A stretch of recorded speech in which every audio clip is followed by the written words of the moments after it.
All right, good evening and welcome to Lake Area Sports and welcome to Rosebud Ramblers football with Coach Garrett Haag.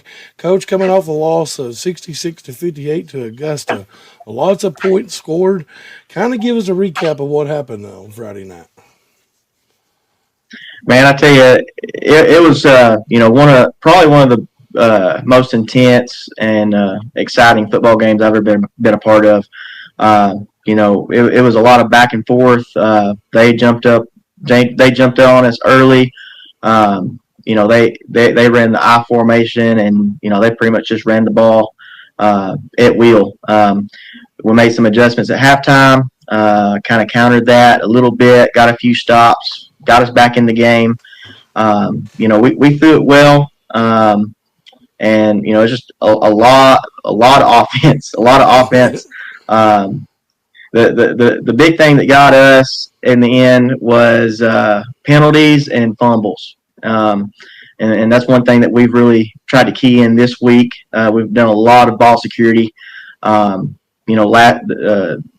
week 0 when we played Brinkley, we lost it 4 times, and if we wouldn't have fumbled it 4 times against them, I think it would have been a closer game. And if we wouldn't have fumbled the 2 times we fumbled this game in key situations, we would have pulled out the win. But then penalties killed us as well. A lot of penalty yards for us, a lot of penalty yards for them as well late in the game.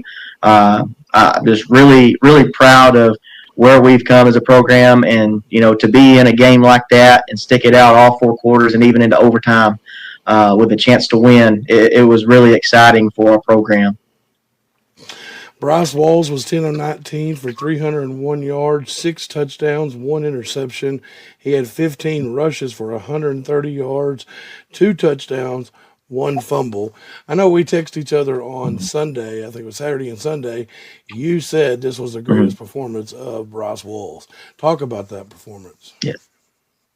Yeah, Bryce, kind of like I said last week, a couple weeks ago when we did the show, I'm really impressed at how much Bryce has progressed and matured as a quarterback. Just his pocket presence and just his toughness to stay in the pocket and deliver throws. He's also very mobile, so that helps a lot as well. But yeah, I mean, overall, I know last year he had a really good game against Cutter Morningstar, which we ended up winning that one last year. This was right there with that game, and I honestly think it was better. He made a lot of really good decisions. The one interception, his interception was actually our first pass of the game, and then his fumble, it ended the game. But, between the first interception and the last fumble, he played one of the best games of football I've seen a quarterback play in my career as a high school coach. Really good job by Bryce. Nick Holman had two catches here? Nick Holman had two rushes for 35 yards and 1 touchdown. Garrett Bradshaw had 2 catches for 35 yards. Garrett Bradshaw had 3 catches for 126 yards and 2 touchdowns. Talk about those 2 guys there. They really stepped up this week. Yeah. Bradshaw, he had some moments. He was one of our key guys last year against Brinkley. He kind of had an off night, so I was really glad to see him put up some yardage. Bradshaw, a lot of his receiving yards too was out of the backfield throws. Okay, it wasn't a whole. He had a lot of yak yards Friday night, and then for Holman, I think he's improved so much since last year. He started at receiver last year for us. I don't think he even got a catch last year, and for him to make a couple catches and even get a touchdown, that really excites me. And he was really jacked up about it. I think he might have had another chance earlier in the game to score. But I think he may have got tackled or something. But yeah, both of those guys really stepped up this week and really, helped us as far as offense goes. Hayden Jennings, the big hitter this week for y'all, had 12.5 tackles, 1 tackle for loss, and 1 sack. Talk about the big game for Hayden there on the defense side. Yeah. He's one of our most aggressive kids. Heck of a ball game defensively for him. We tried to limit his snaps offensively just because, I especially during the second half, I was trying to stop them, any means necessary. And I felt that keeping Hayden in on the defense side of the ball definitely helped. And obviously it showed. 12 and a half tackles and 1 or 2 tackles for losses. Just a really aggressive kid that isn't scared to get put his head down and go. This week we expect big things with him again, especially in the pass rush going against Cutter and their passing attack. So we'll see how he goes, but really good job by that young man. Sticking with the defense, Garrett Bradshaw had 6 tackles. Angel Jaso had 10 tackles, and the freshman Maddox Smith had 7 tackles, 1 pace breakup, a forced fumble, and a fumble recovery. Talk about Angel Jaso and Maddox Smith, the freshman. Yeah, Angel, he really stepped up this game. I've been hard on him the last couple of weeks because he's a senior, and to me, he's our dude as far as offensive and defensive line goes. And me being a former O-line coach, I'm going to get on him a little bit. But he's definitely stepped up and responded very well to that. Very physical game. At one point, I thought he got knocked out late in the game. He just got hit in the stomach, knocked the air out of him, but it scared me and Coach Cooper to death. But he was, 10 seconds later, he was ready to go again. So really good, really big time fighter in Angel. And then Maddox, we moved him up as a 9th grader. We actually moved 3 9th graders up this week. We moved Manny Waits. He moved to starting center, and we moved Angel out to guard. And then we moved up Braxton Armentrout just to help us with a little bit, get us a little bit more depth as far as offensive defensive line goes. All 3 of those freshmen, I think they did really well. Manny didn't have a bad snap all game, and he did his job. Braxton helped on defense. I don't know if he recorded a stat or not, but he did his job filling the gap all night.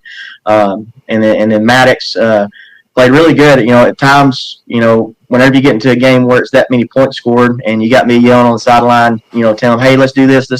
He responded very well to all the adjustments and stuff like that we made during the game. So really excited about him and his future with the program.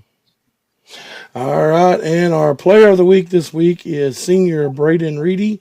He had 4 catches for 138 yards, 3 touchdowns, a 75-yard kickoff return for touchdown. He also recorded 6 tackles on defense. Now, he also had a kickoff return touchdown called back, and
And yeah, he's something else. Last year was his first year to play football. I'm so glad that he decided to. He absolutely loves it. His parents love it. His dad's one of our chain guys. Really like that guy.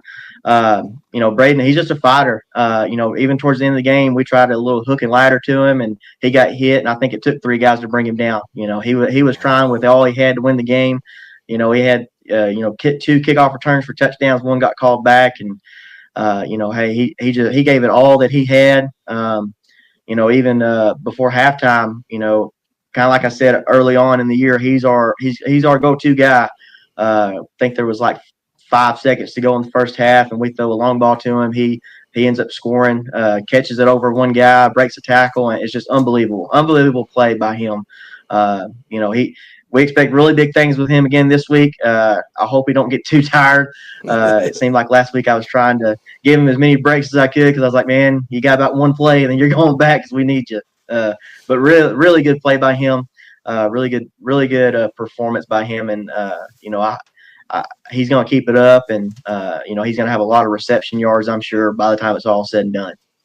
Rosebud fans out watching tonight, y'all go on to Scorebook Live and vote for Braden Reedy to be the player of the week. I know Rosebud football page has Yes. shared that as well. Go on and Mm-hmm. vote for them. Coach, let's turn the page. Go to Cutter Morningstar, make that long trip to Hot Springs. Mm-hmm. Talk about the Cutter Morningstar Eagles. Man, from what I've seen in film, I know last year we beat them. They're good. They're a good football team. That quarterback that they got, he's got an arm on him.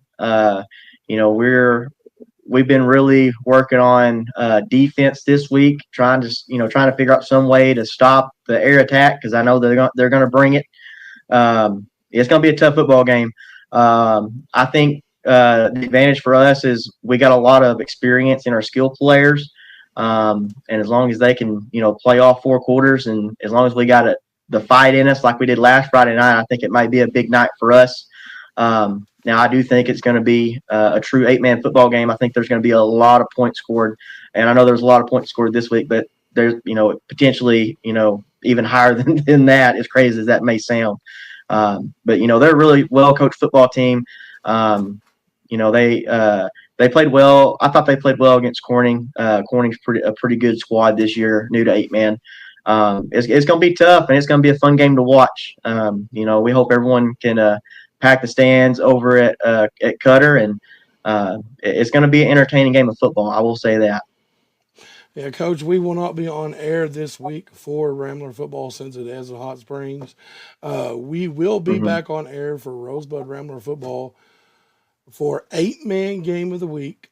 It is going to be Rosebud taking on Cedar Ridge at home. So, Rosebud Mm-hmm. fans, just remember that we will not be on air for Cutter Morning Star this week. Coach, good luck on Friday. Enjoy sitting down with you every Thank you. week, and I appreciate Oh you yeah. sending everything, and we'll get everything back on normal going for the Cedar Ridge game. Thank you.